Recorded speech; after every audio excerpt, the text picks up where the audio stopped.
Janapriya upscale 2 BHK 45 lakhs, 3 BHK 60 lakhs మాత్రమే. సితారా సైనిక్పురి అంటే అనంతపూర్ అదొక యూట్యూబ్ పూర్ అయిపోయింది కాబట్టి అంతమంది యూట్యూబర్స్ ఉన్నా కూడా మీరే ఎందుకని అంత ఫేమస్, ఎందుకని మీకు అంత గొప్ప పేరు వచ్చిందంటారు?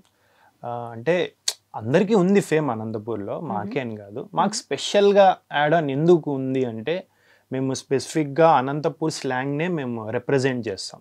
ఏదైతే ఉందో మేము కంటెంట్లో వాడే ఆ వర్డ్స్ కానీ ఆ స్లాంగ్ కానీ, సో అది స్పెసిఫిక్గా అనంతపూర్ స్లాంగే అన్నమాట. సో అది మా మా ఏదైతే సర్కిల్ ఉందో వాళ్ళు చాలా బాగా ఇష్టపడతారు. బయట పోతే మేము మాకు కలిస్తే అన్న ఒక్కసారి ఆ డైలాగ్ చెప్పన్నా, సో అది మెయిన్ రీజన్ మేము వాళ్ళు ఇష్టపడతారు. ఈ డైలాగ్ వనక్క వనాలి ఏంటిది కొంచెం బూత్లో ఉన్నట్టుంది కదా, ఐ మీన్ నార్మల్ గా చదివే వాళ్ళకి కొంచెం డిఫరెంట్ గానే అనిపిస్తుంది. సో ఇది నేను యాక్చువల్గా ఆన్సర్ ఇయ్యాలి అనుకుంటాను, ఎందుకంటే వనక్క వనాలి అనేది ఈజ్ అన్ ఎమోషన్ వర్డ్. ఇప్పుడు ఫర్ ఎగ్జాంపుల్ మన ఇక్కడ హైదరాబాద్ లో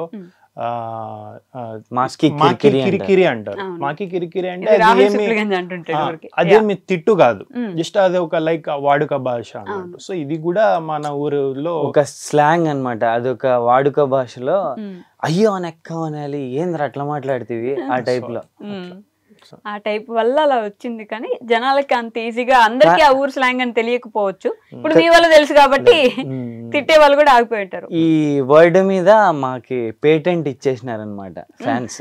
వనెక్కవనాలి అంటే మేమే గుర్తుకొస్తాం, మీరే గుర్తు రావాలి. ఈవెన్ వీఆర్ సో ప్రౌడ్ అనమాట, ఎందుకంటే మా స్లాంగ్ ని ఆల్ ఓవర్ తెలంగాణ మొత్తం మేము స్ప్రెడ్ చేస్తాం మా స్లాంగ్. నాట్ ఓన్లీ హైదరాబాద్ స్లాంగే కాకుండా అది తెలంగాణ స్లాంగ్, మన రాయలసీమ స్లాంగ్ ని కూడా అలా మేము షైన్ చేస్తానందుకు చాలా హ్యాపీగా. నా క్వశ్చన్ కూడా ఉండే, అంటే మన స్లాంగ్ ని మన ఊరిని మనమే హైలైట్ చేయాలి. రాయలసీమ స్లాంగ్ అనేది చాలా బ్యూటిఫుల్ ఉంటుంది, కానీ మాట్లాడడానికి అక్కడ ఉండే వాళ్ళు కూడా చాలా మంది బయట మాట్లాడాలంటే నార్మల్ తెలుగు అందరు ఎట్లా మాట్లాడుకుంటారో అలానే మాట్లాడేస్తారు. చులకనగా ఎందుకులే మనం కనిపిస్తా ఉండేదని. కానీ వీడియోస్ లోనే స్లాంగ్ వాడాలనే ఆలోచన ఎందుకు వచ్చింది అసలు మీకు? యూనిక్ గా ఉంటే జనాలు ఇష్టపడతారు, రొటీన్ గా ఉంటే మేబీ ఆ స్లాంగ్ లేకపోయింటే మేము ఇంకా ఆ స్ట్రగుల్లోనే ఇంకా వ్యూస్ రాకపోకుండా అలానే ఉంటాండి ఇంకా. సో ఆ స్లాంగే మనకి పైకి తీసుకొచ్చింది అనమాట. స్టాండ్ అవుట్ అవుతుంది ప్రామిస్ చేయాలంటే అదే మీకు ఒక ప్లస్ పాయింట్. ఒకటి కాదు, చాలా పెద్ద ప్లస్ పాయింట్ ఏంటంటే మీ ఊరు స్లాంగ్ ని మీరు వాడుకోవడం. కరెక్ట్.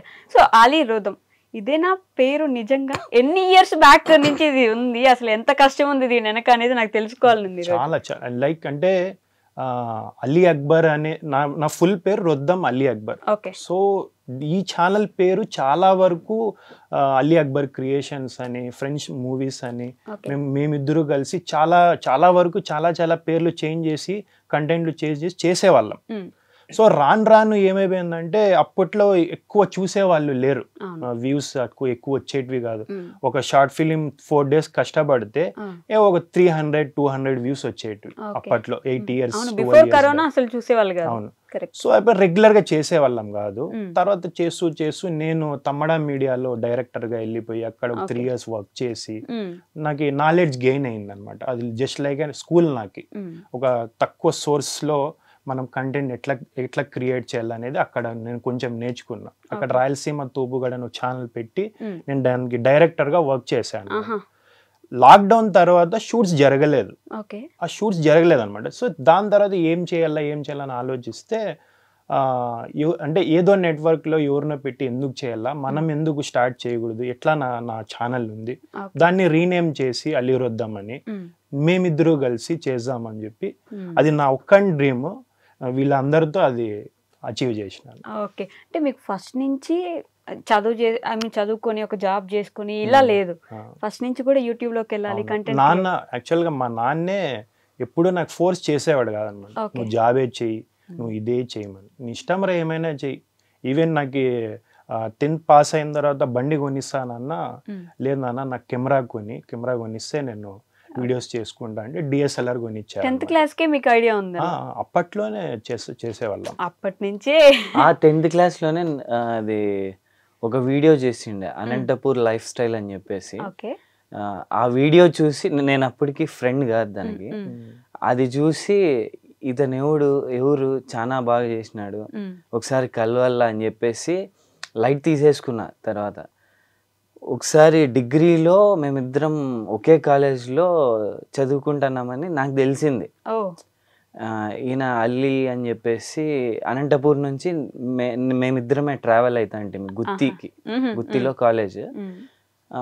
ఆ దారిలో మాట్లాడుకుంటా అంటే అలీ అంటే ఓకే, మాటల్లో life style Anantapur life style నేనే తీసిండేదంటే నువ్వేనా, నేను ఎప్పటి నుంచి అనుకుంటా అంటే నీకు కలవాలని చెప్పేసి ఇట్లా బస్లో కలిసినామేమో అని చెప్పేసి అక్కడి నుంచి ఇంకా మా జర్నీ స్టార్ట్ అయిందనమాట. మేము ఒకసారి ఏదన్నా అనుకొని తీద్దాము అని చెప్పేసి డోంట్ సే గుడ్ బై అని చెప్పేసి ఒక డాక్యుమెంటరీ తీసినాడు అనమాట. అది ఫస్ట్ నేను ఆన్ స్క్రీన్ తీసుకుండే షార్ట్ ఫిలిం.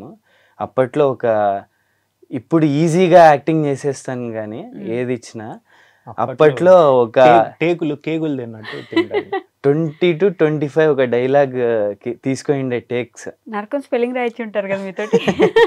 ఈయన ఫెడ్ ఆఫ్ అయిపోయినాడు ఆ మూమెంట్ లో. డైలాగ్ ఏంటంటే మీ అమ్మ నీకు జన్మనిచ్చింది, మీ నాన్న నిన్ను పోషించాడు, ఇదే డైలాగ్. దీనికోసము 25 టేక్స్ తీసుకున్నా. లాస్ట్ కి ఈయన ఫెడ్ ఆఫ్ అయిపోయి వద్దులే షూట్ రేపు చేసుకుందాం అని చెప్పేసి పోతా అంటే లేదు ఇంకొక్క ఛాన్సీ అని చెప్పి రవితేజ అడిగినట్ల ఇంకొక్క ఛాన్స్ అని చెప్పేసి అప్పుడు టేక్ ఓకే అయింది. కెమెరా ఫీర్ ఉండేది బాగా అప్పుడు. అయ్యో, మీకు ఎట్లా టేక్స్ పెట్టేది? మీరు స్టార్టింగ్ ఫస్ట్ వీడియో తీసినప్పుడు దాని అప్లోడ్ నొక్కినప్పుడు అసలు మీ ఫీలింగ్ ఎట్లా ఉండేది? అంటే ఎవ్రీ క్రియేటర్ ఎట్లా అంటే అప్లోడ్ చేసిన తర్వాత దీనికి వ్యూస్ ఎంత వస్తాయో రావో, సో ఆ టెన్షన్ ఉండేది అనమాట. ఏవి చేసినా అప్పట్లో తక్కువ ఉండేటివి, రీచ్ ఎక్కువ వచ్చేటివి కాదు. సో అది కూడా మేము చేస్తూ ఉండేవాళ్ళం, అయినా కూడా వ్యూస్ ని కౌంట్ ని చేసేవాళ్ళం కాదు, చేస్తూ ఉండేవాళ్ళం. వ్యూస్ రాకపోతే ఆ ఫీల్ వస్తుంది కదా, ఎంత కష్టపడి ఏం లాభం. ఈవెన్ ఇప్పుడు కూడా ఇంత రీచ్ వచ్చినా కూడా మాకి సమ్ టైమ్స్ మాకి వ్యూస్ రావు. ఒక్కోసారి అప్పుడు డిసప్పాయింట్ అవుతాం, ఎందుకురా ఇది కంటెంట్ బాగున్నా వ్యూస్ రాలేదే అని చెప్పి. తర్వాత నిదానంగా అలా రీచ్. ఒక్కోసారి ఫుల్ కష్టపడి ఉంటాం ఆ వీడియో కోసము, ఆ వీడియోకి రావు. ఒక్కోసారి క్యాజువల్ గా అట్లా వీడియో చేసేసి ఉండేదానికి ఒక రేంజ్ లో వస్తాయి వ్యూస్. క్యాజువల్ గా చేసినప్పుడు అంతే, యూట్యూబ్ అల్గారిథం అది తెలియదు కదా, ఆటోమేటిక్ గా అలా వెళ్ళిపోతూ ఉంటాయి. కానీ 12 సంవత్సరాలు అవుతుందా మీరు యూట్యూబ్ పెట్టి? 12 years. ఒక్కసారి లుక్ బ్యాక్ చేసుకుంటే ఏం చేంజ్ అయింది అప్పటి నుంచి ఇప్పటి వరకు? లైక్ అప్పట్లో డిఎస్ఎల్ఆర్లో షూట్ చేస్తా అండి, ఇప్పుడు నా ఐఫోన్తో షూట్ చేస్తాను. అది అప్పట్లో నాకు మా నాన్న ఎలా అయితే డిఎస్ఎల్ఆర్ కొనిచ్చారో, ఇప్పుడు వీడియోస్ తీసుకుండేకి మా అమ్మ, మా చెల్లిలి, మా బావ, మా అన్న, వీళ్ళు నలుగురు కలిసి నాకు ఐఫోన్ కొనిస్తే ఆ ఐఫోన్తో షూట్స్ చేసుకుంటూ ఇంత బాగా రీచ్ తెచ్చుకొని నేను. ఆ చేంజ్ అనేది అంటే డిఎస్ఎల్ఆర్ నుంచి మొబైల్ కి ఆ వేరియేషన్ మారిపోయింది, పోర్టబుల్ అయిపోయినారు జనాలు. ఒక కెమెరామ్యాన్ ని ఎవరిని డిఓపిని హైర్ చేసుకోవడం లేదు, డైరెక్ట్ ఫోన్ తీసినామా, రికార్డ్ కంటెంట్ షూట్ చేసినామా, అప్లోడ్ చేసినామా, అట్లా అయిపోయింది. ఒకప్పుడు కెమెరామ్యాన్ నేనే, డైరెక్టర్ నేనే, అంతా నేనే అనమాట. ఇప్పుడు అట్లా లేదు, ఫ్రేమ్ పెట్టేసి తను నువ్వు హ్యాండిల్ చేయి, నేను అక్కడ పోయి నిలబడతా, ఈయన రికార్డ్ చేస్తాడు, నా ఫ్రేమ్ ఈయన షూట్ చేస్తాడు. ఆ చేంజ్ ఓవర్ వచ్చేసింది. లేదంటే ఆ కెమెరామ్యాన్ కష్టాలు నేనే పడతాండి ఒకప్పుడు డిఎస్ఎల్ఆర్ తీసుకొని. ఇప్పుడు ఐఫోన్ మీ ఫ్రేమ్ ఆయన ఫ్రేమ్ మీరు పెట్టుకుంటే సరిపోతుంది కదా. ఇద్దరు ఫ్రేమ్ లో ఉన్నప్పుడు ట్రైపాడ్ పెట్టేసుకుని అప్పుడప్పుడు షారిక్, అజీమ్ వీళ్ళు వచ్చినప్పటి నుంచి మాకి టీం ఏర్పడినప్పటి నుంచి మాకు కొంచెం హ్యాండ్స్ కి ఫ్రీ అయినాయి అనమాట. ఫ్రీ అయినాయి. అప్పటి వరకు అన్ని మీరే చేసుకోవాలి కదా, ఎడిటింగ్, డబ్బింగ్ మొత్తం. ఎంత టైం పట్టేది ఒక షార్ట్ గాని ఒక వీడియో గాని చేయాలంటే మీకు? అంటే మా మల్టీ లాంగ్వేజెస్ కాబట్టి హిందీ, ఉర్దూ, నాది తెలుగు. సో ఒక షార్ట్ వీడియో మాకి 4 hours 5 hours పట్టేది.